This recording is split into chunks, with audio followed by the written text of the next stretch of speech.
and I saw Brother Joven was doing the introduction to speaker, and I look back and I see Brother Joven all the way at the back of the pews, and Bob is away from his wife about 3 pews behind me, and I'm like, And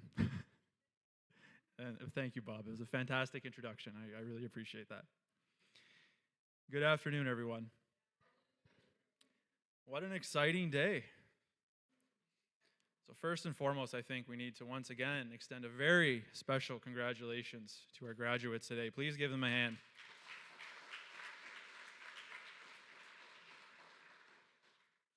Our grade A graduates, Book, Shalane, Kenya, and of course our kindergarten graduates, Lucius, John Paul, and Lorenz. Congratulations on making it through elementary school and kindergarten, and I'm sure you're going to have, hopefully, an enjoyable summer vacation as well. Congratulations to the school principal, the teachers, and all the volunteers who made this graduation possible. There's a lot of work that goes into it. And last but not least, of course, congratulations to all the proud parents sitting here today.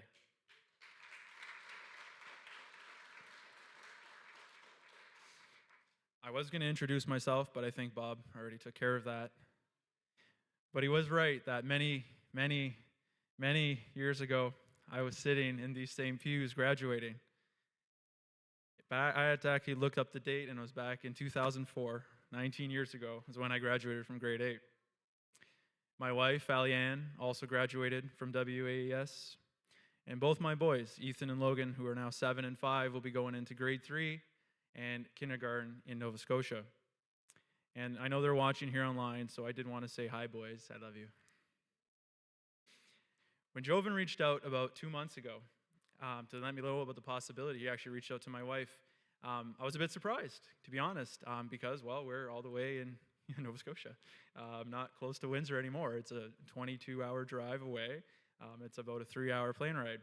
But when he reached out, it quickly turned to more excitement because, what an opportunity it is to come back and to be able to speak at a school that I grew up at, a church that I grew up to, and really the home church and the home school that I've been from. My wife and I decided, that I would be the one to travel back to the hometown of Windsor, and I get to share with you today a bit of the life wisdom that I have, and I can say that now because I'm starting to get gray hair, because I'm getting a little bit older. I have 2 boys, and they say once you have 2 kids, that adds 10 years to your age, so I'm basically 60 at this point. So, along the way, I've learned a lot of life's lessons. I've learned that failing is the beginning of succeeding. I learned do what you love and love what you do. I learned that family is more important than money. And most importantly, I learned how to trust God no matter the circumstance. In preparation for this speech, Joven was kind enough to share the theme of graduation, dream, which I thought, what a fantastic word to use for graduation. What I didn't realize is that it was actually an acronym. So while using one word throughout your speech is easy to do, I didn't realize that it was an acronym for determination, reputation, excellence, ambitious, miraculous, and well, honestly, that made it a little bit more difficult to integrate that throughout the speech. But we'll get there in the end. So when you Google how to write a graduation speech, which I promise I didn't do more than 5 times, you'll immediately find hundreds of quotes from hundreds of people that are all inspiring, that are all thought-provoking, or cause you to think. I promised myself that when I wrote this, I would make sure that I wouldn't use a bunch of them, because I didn't want to put cliche quotes in. I wanted it to be from the heart and original. However, there were a few that I couldn't pass up on, and I thought I'll share with you tonight. The first quote is by a gentleman that I think the kindergartners, I think you guys will appreciate. The gentleman's name is A.A. Milne, which you guys may know better as the author and creator of Winnie the Pooh. And it says, "Promise me you'll remember. You're braver than you believe.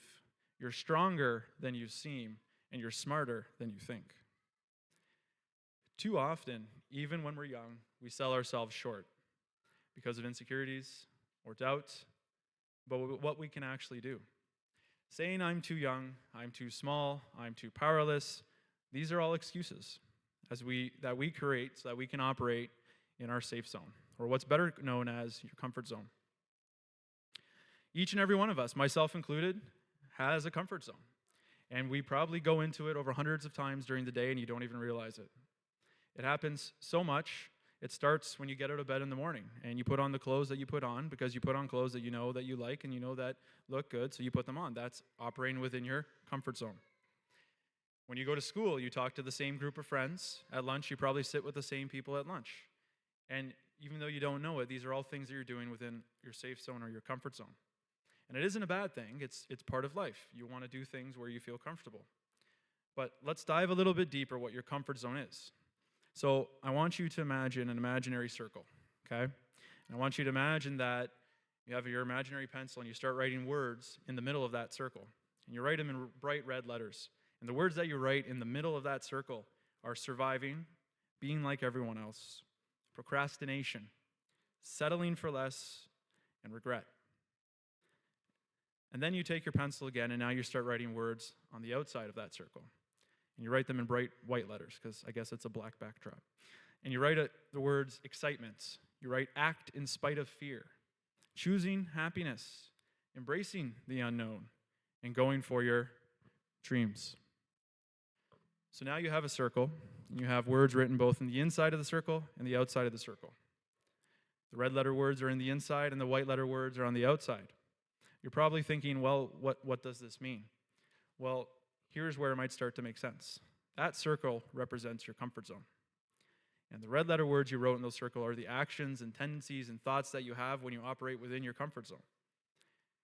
Outside the circle represents outside of your comfort zone, which is the same tendencies, actions, and thoughts that you do when you step outside of the circle, or better known as stepping outside of your comfort zone. Statistics show that 98% of people operate solely in their comfort zone. 98%. So there's, 7 billion people in the world? That means 6.86 billion people are always operating in their comfort zone. 15 years ago, when people flew to another city and they needed to get to their hotel or to other places or whatever it might be, they typically would do all the same thing and they would call a taxi. That was the normal thing to do. Well, in 2008, there was two friends stuck in Paris. They were not able to get a taxi, and they thought, how nice would it be if I could just order a ride on my phone and knew exactly where I were to come pick me up. You fast forward to today, Uber is worth $53 billion. It's in 311 cities across 58 countries. In 5 years, Uber changed a 100-year-old taxi industry. If those two friends just got on a taxi, waited for one, like the 98% of people operating in their safe zone, it never would have created Uber. Yet they explored new things, they embraced the unknown, and created a completely new company that has become one of the most recognizable names in the transportation industry. The world today has become so dependent on technology that it has trained our minds to measure and analyze the majority of actions that we embark on. Let me ask you a question. When you're driving with your parents and they're going somewhere that you don't know that they're going, do they pull out a giant 6-foot map and lay it out all on the dashboard of the car and try to figure out where we're going? My parents did. There was a time that they did that. And guess what? We never got to where we needed to go in the proper time because it was tough to do. But today, what do? You open up Google Maps, or you have GPS in your car, you have CarPlay in your car, and it tells you how long it takes to get there and exactly how to get there, and it never makes a mistake. When you're young, your supposed path is set out for you. Go to school, get a job, perform tasks at your job, have metrics to hit, then retire. We live in a world where we're constantly planning for a future that we already see.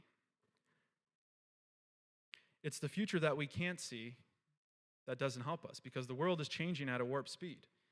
And it makes it more and more difficult to predict what happens next, which is why you can't be afraid to step outside of that circle or your comfort zone, because that is when you grow, achieve, and understand the fullness of being alive.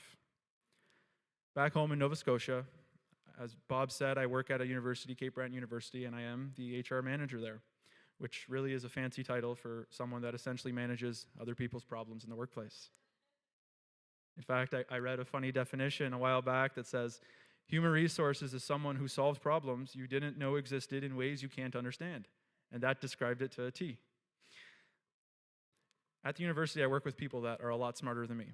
They have doctorates, sometimes 2 doctorates, sometimes 3 doctorates. They have PhDs like crazy. But it doesn't matter because the same thing rings true to them, whether they are a full professor, whether they are a maintenance worker, or even the vice president or president of the university. It's that stepping outside of your comfort zone simply translates to both personal and organizational success. This is what I coach leaders on in my job, and what I see day in and day out. People who actively try to step out of their comfort zone, they can truly dream and they can truly make a difference in what they do.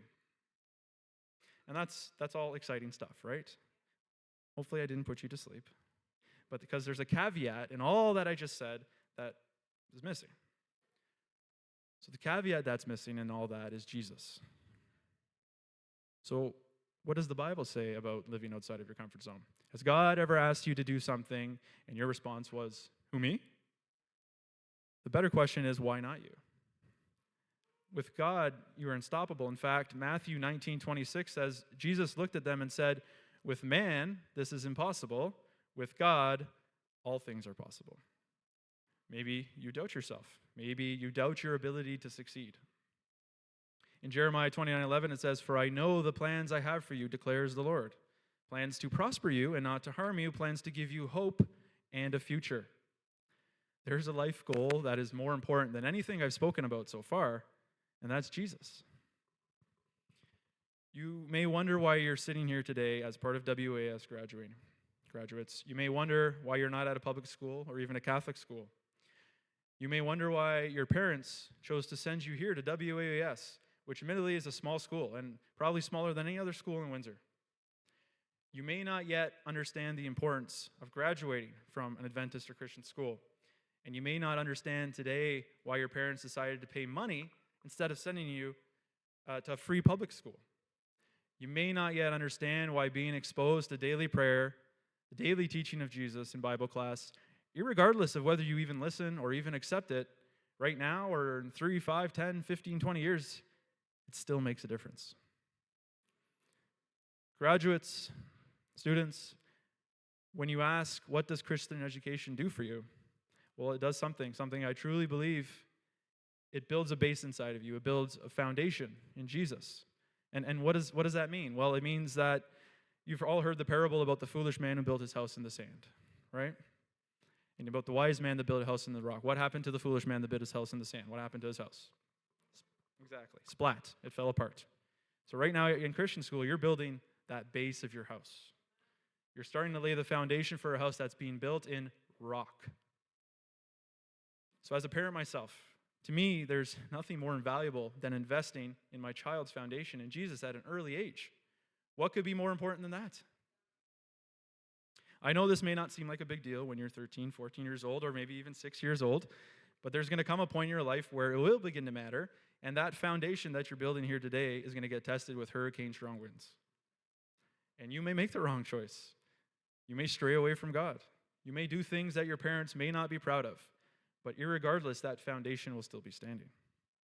Then there will come a time when you'll feel like you're falling, you'll feel like everything is failing around you, and the world's closing in and you don't know what to do. But let me tell you a little story. There's a famous painting in the most prestigious art gallery in the world, and it's called the Louvre, which is in Paris, France.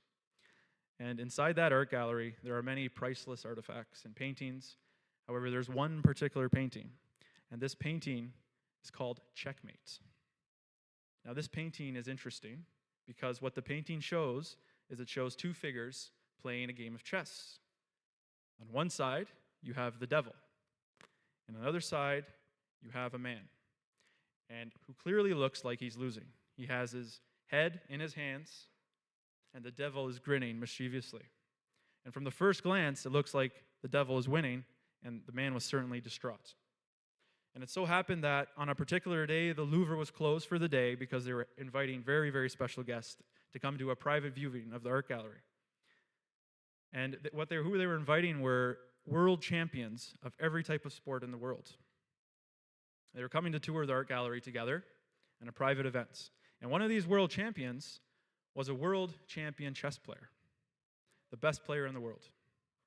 And as the group moved from picture to picture to picture, they eventually came to the checkmate picture I described earlier, and the world champion chess player continued to look at it, and look at it. In fact, he looked at it so long, the group moved on, and they forgot about him, and he was still standing there looking at this picture. The tour guide eventually came back and found him and said, why are you still here? We moved on. We're already in this other exhibit.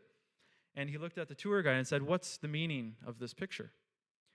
The tour guide said, well, I believe this picture is depicting that the devil has won in the game of chess by checkmate. And he's obviously quite thrilled about it, as the other man looks to have lost and is upset, and it looks like he may have lost his soul in this game.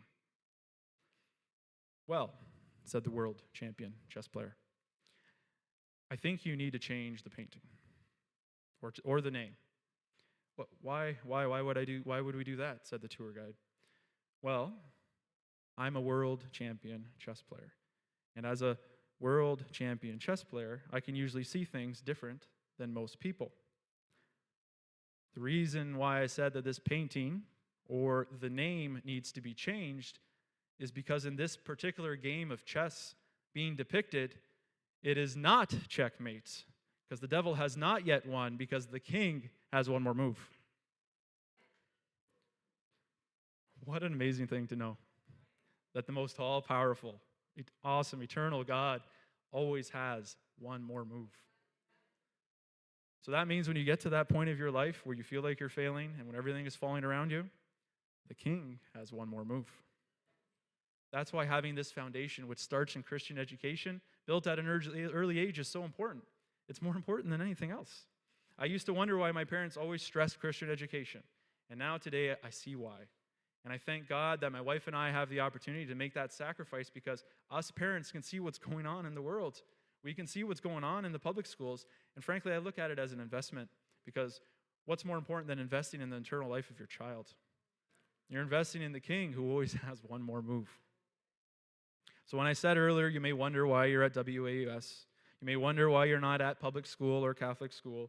You may not yet understand the importance of Adventist education. You may not yet understand why your parents decide to pay money instead of sending you to free public school. You may not understand why being exposed to daily prayer, the daily teaching of Jesus in Bible class, irregardless of whether you listen or accept it, but maybe, just maybe after today, as you move forward with your life, whether it's to grade 1 or to high school, you'll know that you're building a foundation, and you know that that sacrifice and investment in Christian education is for. You may remember that when I spoke earlier about integrating the theme of tonight's dream, you may be wondering when I mentioned them, and I didn't. However, I did integrate them throughout the whole speech. Determination. Determination clearly highlights what each and every parent of not just the graduates, but every student here tonight demonstrates in their willingness to sacrifice and invest in their children with Christian education. Reputation refers to the foundation you've all been building through Christian education, because what is more reputable than having a foundation in Christ? Excellence is what you will achieve in both your career and spiritual journeys by challenging yourself to step outside of that circle and remember that nothing is impossible with God. Ambitious is what your mindset will be when you learn and know how to think outside of your comfort zone by acting in spite of fear, choosing happiness, and going for your dreams. And miraculous, what's miraculous is that no matter what or how impossible things may seem, the king has one more move.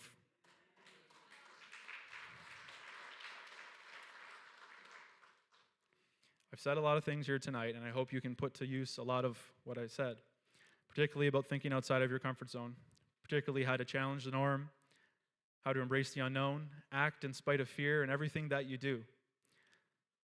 Because it will help you make decisions in tough situations, or what I like to call navigating in the dark. Because at the end of the day, you will be the one that succeeds and accomplishes your dreams. But even if you don't remember that, the one thing, and frankly the only thing that I want you to remember tonight, graduates, is that no matter how tough things get, at any point of your life, whatever road you go down, whether you go up, down, around, upside down, it doesn't matter, because what you're built and building here today is a foundation in Jesus.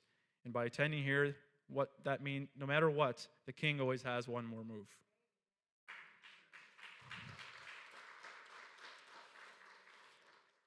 Once again, congratulations, graduates, on all your achievements, and I pray wherever your journey may take you, to high school or continuing on in elementary, that you go for your dreams and you remember that you have the foundation always to fall back on.